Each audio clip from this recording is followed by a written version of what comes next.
নবী যে তোমাদের কাছে এসেছে তার প্রমাণগুলো তোমরা দেখো নাই, কিন্তু তোমরা কে আল্লাহকে না দেখে সম্পূর্ণভাবে অদৃশ্যভাবে আল্লাহর প্রতি বিশ্বাসী হয়ে গেছো। আল্লাহ দেখতে চান, লিয়া আলাম আল্লাহ, আল্লাহ জানতে চান, আল্লাহ তোমাদেরকে চিনতে চান।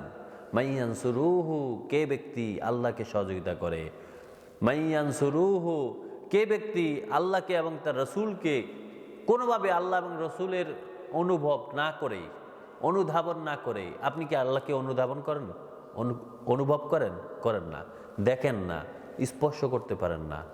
আপনি আল্লাহর আকৃতি আপনি এখনো কল্পনাই করতে পারেন না। আল্লাহ বলেন তোমাদের মধ্যে কোন ব্যক্তি এগুলো না জেনেই আমাকে সহযোগিতা করার জন্য, আমার রাস্তায় আসার জন্য, আমার হুকুম প্রতিষ্ঠিত করার জন্য, আমার বিধান মানুষদের কাছে জানাই দেওয়ার জন্য, আমার নিয়ম নীতিগুলো মানুষদের কাছে প্রতিষ্ঠিত করার জন্য কোন ব্যক্তি রাস্তায় নেমে পড়েছে, আমি এটাই জানতে চাই। তাহলে নবীদের ধারাবাহিকতা, তাদের উপর প্রমাণ, তাদের উপর আসা কিতাব, তাদের কাছে নিয়ে আসা মিজান, মানদণ্ড, এগুলো আমি এই জন্যই মানুষদেরকে দিয়েছি যাতে কোন মানুষটা আসলেই আল্লাহর জন্য আল্লাহর রাস্তায় নেমে পড়ে। সুবহানাল্লাহ, সুবহানাল্লাহ। ইন্নাল্লাহা কাবিয়্যুন আজিজ। মনে রেখো, তোমরা কেউ যদি ঈমান নাও আনো, কেউ যদি আল্লাহর রাস্তায় নাও নাও, আল্লাহর কোনো ক্ষতি হবে না। কারণ আল্লাহ রাব্বুল আলামিন তিনি হচ্ছেন পরাক্রমশালী, তিনি হচ্ছেন মহাশক্তিধর। তারে কেউ ঠকাইতে পারবে না, নিজেরাই ঠকে যাবা। ওয়ালাকাদ আরসালনা নূহা ওয়া ইব্রাহিমা, এমনইভাবে আমি প্রেরণ করেছি নূহকে এবং ইব্রাহিমকে। ওয়া জাআলনা ফি যুররিয়াতিহিমান নুবুওয়া, এবং ইব্রাহিম, নূহ এবং ইব্রাহিমের বংশধর থেকেই আমি নবুয়তের ধারাবাহিকতা, সিলসিলা, তাদের বংশ পরস্পরম একজনের পর একজন নবুয়ত দিয়েছি। অল কিতাব, সাথে সাথে তাদের কাছে আমি কিতাব নাজিল করে দিয়েছি। মিনহুম মুহতাদিন, কিন্তু তাদের কাছে আমি কিতাব দিয়েছি, কিন্তু তাদের মধ্যে কিছু লোক ছিল, এই জাতিদেরই মধ্যে কোনো লোক ছিল যারা আল্লাহ রাব্বুল আলামিনের হেদায়েতকে, আল্লাহর পক্ষ থেকে আসা কিতাবকে আঁকড়ে ধরে হেদায়েতের উপর অবিচল ছিল। ওয়া কাসীরুম মিনহুম ফাসিকুন, কিন্তু কত লোক আছে এগুলো সব শুনেছে, দেখেছে, সব জেনেছে, কিন্তু ফাসিক ছিল। ছোট ছোট অপরাধ করতে করতে অপরাধী হয়ে গেছে। তারা সব সময় অপরাধের মধ্যে জড়িত হয়েছিল। সুম্মা কাফাইনা আলা আসারিহিম বিরুসুলিনা, এরপর আল্লাহ রাব্বুল আলামিন বলেন, আর এমনইভাবে আমি তাদেরকে আদর্শের অনুগামী করেছিলাম আরো অনেক রসুলকে, একজন নবীর পর আরো একজন নবীকে, আরো একজন নবীকে, এইভাবে আমি প্রেরণ করা শুরু করলাম। ওয়াকাফাইনা বিঈসা ইবনে মারইয়াম, এমনই ধারাবাহিকতায় শেষ নবীর আগের নবী ঈসা আলাইহিস সালাম পর্যন্ত এই ধারাবাহিকতায় এসে পৌঁছেছে। ঈসাকেও এমনই ধারাবাহিকতায় প্রেরণ করেছিলাম। ওয়া আতাইনাহুল ইনজিল, ঈসাকেও আমি একটি কিতাব দিয়েছি, এই কিতাবের নাম ছিল ইনজিল। ওয়া জাআলনা ফি কুলুবিল্লাযিনা ইত্তাবাউহু রাফাতাও ওয়া রাহমা, ঈসার যারা অনুসারী ছিল, যারা ঈসাকে অনুসরণ করেছিল, তাদের মধ্যে একটি সিস্টেম চালু করে দিয়েছি। এরা সবাই ছিল একজন একজনের প্রতি খুবই দয়াশীল, খুবই একজন একজনের প্রতি মায়াবান, একজন একজনকে অনেক পছন্দ করত। সব সময় তারা একজন একজনের উপকারে লিপ্ত থাকত। ওয়াজাআলনা ফি কুলুবিল্লাযিনা ইত্তাবাউহু, যারা ঈসাকে অনুসরণ করেছে তাদের আমি অন্তরে আমি দিয়ে দিয়েছিল রাফাতাও ওয়া রাহমা ওয়া রাহবা, আমি তাদের অন্তরে দিয়ে দিয়েছিলাম যেই করুণা, এবং তারা একজন একজনের প্রতি অত্যন্ত দয়াশীল। ও রাহবানিয়া, কিন্তু তাদের মধ্যে আরো একটি বিষয় আছে, সন্ন্যাসী জীবন।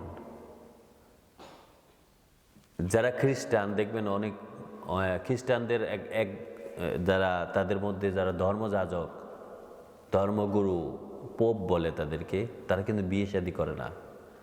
তারা এমন এক জায়গায় থাকে নির্জনে, অর্থাৎ সন্ন্যাসী জীবন পালন করে। অরাহমানিয়া, আল্লাহ বলে যে এই যে সন্ত্রাসী জীবন, আরো একটি বিষয় তাদের মধ্যে এসেছে, ইবতাদাউহা মা কাতাবনা আলাইহিম ইল্লা ইবতিগাআ রিদওয়ানাল্লাহ। আল্লাহ বলেন তারা নিজেরা এটা বানাইয়া নিয়েছে, আমি কিন্তু তাদেরকে বিধান দেই নাই। ওই সন্ন্যাসী জীবনটা তারা নিজেরা নিজেদের জন্য তৈরি করে দিয়েছে, আমি তাদেরকে দেই নাই। কিন্তু কি করছে তারা? ফামা রাআউহা হাক্কা রিয়ায়াতিহা, তারা এটা শুরু করেছে কিন্তু তারা এটা যথাযথভাবে পালনও করতে পারে নাই। কারণ আল্লাহ জানেন মানুষের জন্য কোনটা উপযোগী। আল্লাহ কখনো কোনো ব্যক্তির জন্য, কোনো মানুষের জন্য এমন কোনো নিয়ম দেয় না যে নিয়ম মানুষ পালন করতে পারবে না। কিন্তু আল্লাহ বলেন ওই যে খ্রিস্টানেরা নিজেদের মধ্যে রহবানিয়া চালু করে দিয়েছেন, সন্ন্যাসী জীবন পালন করেছেন, পোপ সেজেছেন, বিয়ে শাদী সংসার জীবন পরিত্যাগ করে তারা যখন এক হয়ে গেছেন, আলাদা হয়ে গেছেন সমাজ থেকে, তারা বলেন যে নির্জনে গিয়ে আল্লাহরে ডাকলে আমি বেশি আল্লাহরে পাবো, আল্লাহর সন্তুষ্টি বেশি পাবো। আল্লাহ বলেন এটা কিন্তু আমি তাদেরকে দেই নাই, কিন্তু এরা শুরু করেছে, কিন্তু এটা ঠিক রাখতে পারে নাই তারা।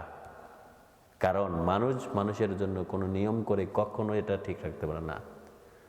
যেমন সোভিয়েত ইউনিয়নের লোকেরা, এই তো মাত্র 100 বছর আগের কথা, তারা মনে করেছে যে মানুষ তো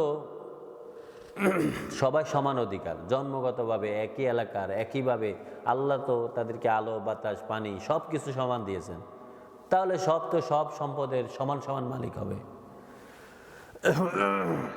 তারা একটা ধারাবাহিকতা সিস্টেম চালু করছে, কিন্তু এরপরে কি হয়েছে? পুরো সোভিয়েত ভেঙে তছনছ হয়ে গেছে। কারণ যে ব্যক্তি একজন বাচ্চার বয়স 10 বছর, একজন মানুষের বয়স 40 বছর, দুইজনকে যদি আপনি সমান খাবার দেন, 40 বছরের লোকের পেট ভরবে? আর 10 বছরের বাচ্চাকে এতটুকু খেতে পারবে? পারবে না। আল্লাহ বলেন আমি তোমাদের জন্য মানদণ্ড দিয়েছি, কিন্তু তোমরা এটাকে সিস্টেম পাল্টাইয়া তোমরা নিজেরা একটা নিয়ম বানাই নাও। আর নিয়ম বানানোর পরে কিছুদিন পরে তোমরা দেখো যে ভয়াবহ বিপর্যয় তোমাদের মাথার উপরে এসে পড়ে।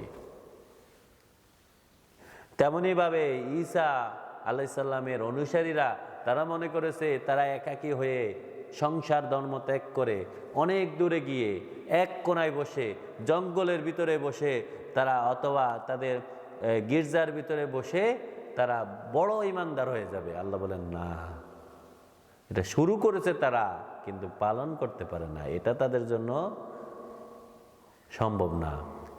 প্রত্যেকটা মানুষের একটা জৈবিক চাহিদা আছে, এই জৈবিক চাহিদা না পেলে অধিকাংশ মানুষই পাগলের মতো হয়ে যায়।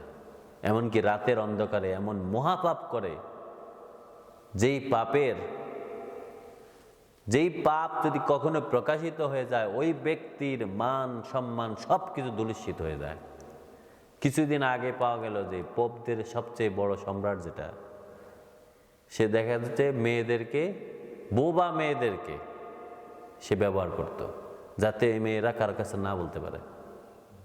নাউজুবিল্লাহ। আল্লাহ বলেন তারা যে এই নিজেদের সন্ন্যাসী জীবন চালু করে দিয়েছে, এটা কি তাদের জন্য সহজ হয়েছে? হয় নাই, পালন করতে পারে নাই।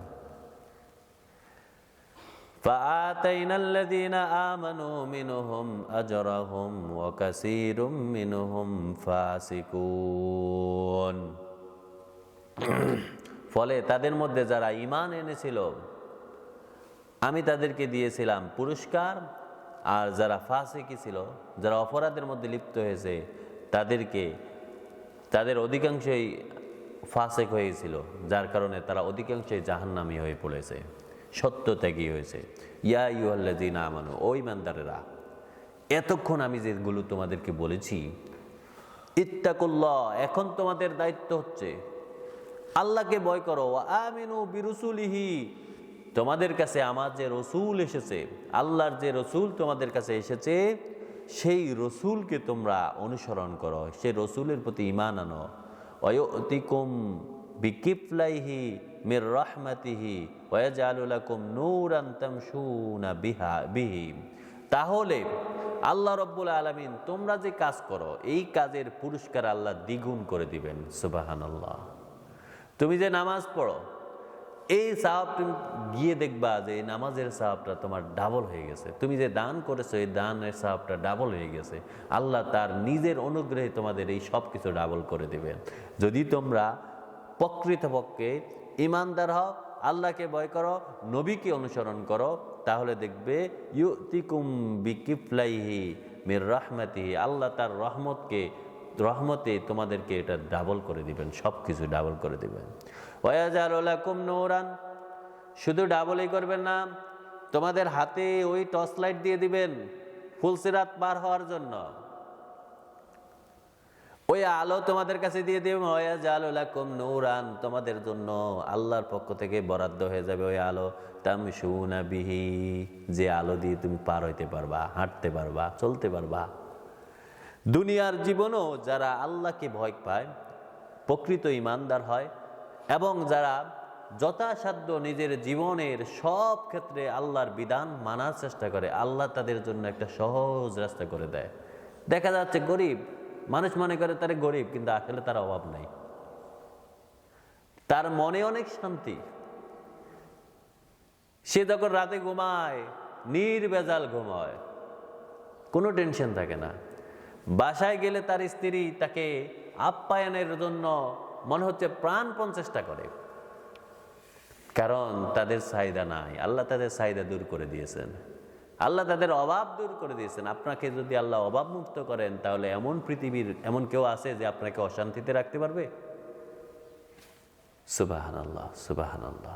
যারা আল্লাহর রাস্তায় নেমে যায়, দেখা যাচ্ছে এত সুন্দর নির্ভেজাল ঘুমায়, মানুষ তাদেরকে দেখে দেখে চিন্তা করে কেমনে পারে সেই লোকটা। সুতরাং আল্লাহ বলতেছেন ওয়াজালু লাকুম নূরান তামশুনা বিহি, আল্লাহ তোমাদেরকে এমন একটা আলো দিয়ে দিবেন যে আলো দিয়ে তুমি তোমার জীবনের পথকে খুঁজে বের করবা, তুমি তোমার ফুলসিরাত পার হতে পারবে। ওয়াগফিরু লাকুম, শুধু তাই নয়, তোমার আগের যত ভুল ভ্রান্তি ছিল সব ক্ষমা করে দিবে। সুবহানাল্লাহ, সুবহানাল্লাহ। আল্লাহু গফুরুর রহিম, কারণ আল্লাহ তো তার নিজের দয়া দিয়েই তোমাদেরকে সব সময় ক্ষমা করে দেন। আল্লাহ হচ্ছেন ক্ষমাশীল এবং তিনি হচ্ছেন দয়ালু। সুবহানাল্লাহ।